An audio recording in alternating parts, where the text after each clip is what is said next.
Thank you. Senator Stabenow. Well, thank you, Mr. Chairman and Ranking Member. Such an important topic. I was not long ago up in Traverse City, Michigan, meeting with 15 different chambers of commerce all across northern Michigan. Number one priority, housing.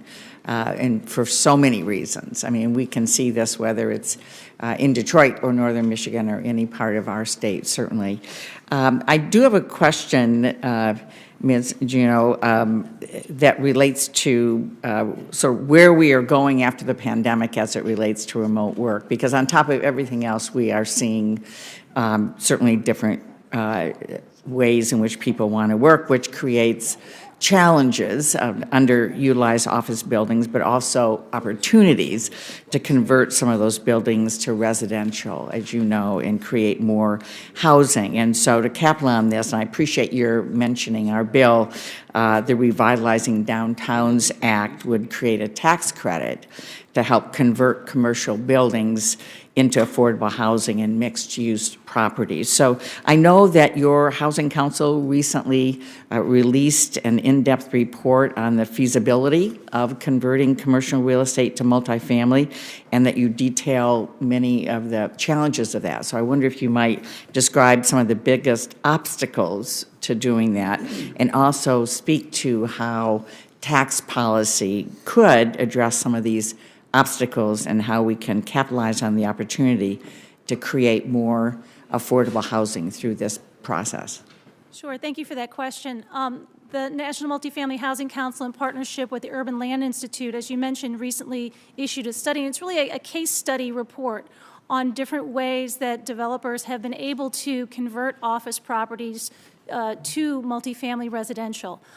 There is opportunity to do that. The challenges include, in some cases, zoning, in some cases, just the way the buildings are constructed. A lot of office building is not constructed for residential use. Therefore, the costs of doing those conversions, while could be critically important to the revitalization of communities and revitalizations of downtown, it may be cost prohibitive to do so. That's why the tax incentive is so very important. This is not just about creating housing, which is a really important component of it. It's also about revitalizing communities that are going to need that economic support. Our organization at NAA look very forward to working with you and your staff. We think there's some opportunities to even expand and grow that, ensuring that REITs can use those tax incentives, ensuring that shopping malls and other retail uses can be converted, and other opportunities. So we look forward to working with you.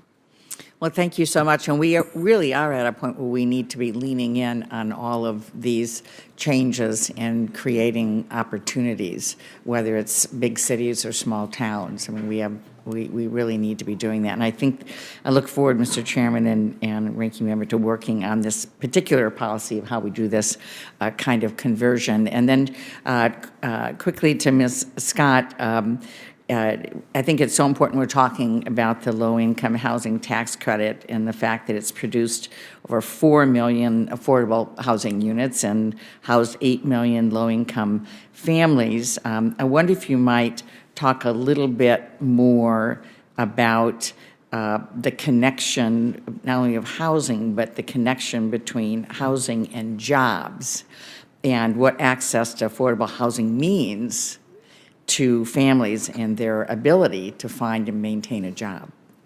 Thank you, Senator, for that question. I think this is a very important issue, and I would approach it from two angles. First of all, that the stable housing provides for families the opportunity to achieve tenure in jobs that they have. Many employers are telling us that they're having difficulty maintaining a workforce that's housed unstably, that people have to move around frequently, and so they're unable to move up in the jobs that they have. Another side of the job issue is that the housing production actually creates jobs, both short-term and long-term jobs, and that the numbers are something we could give you to share with you, but it's substantial in terms of the volume of activity that housing production produces. So it's both the individual family that benefits, but it's also the broader economy that is benefiting from the production of housing. Thank you. Thank you, Mr. Chairman.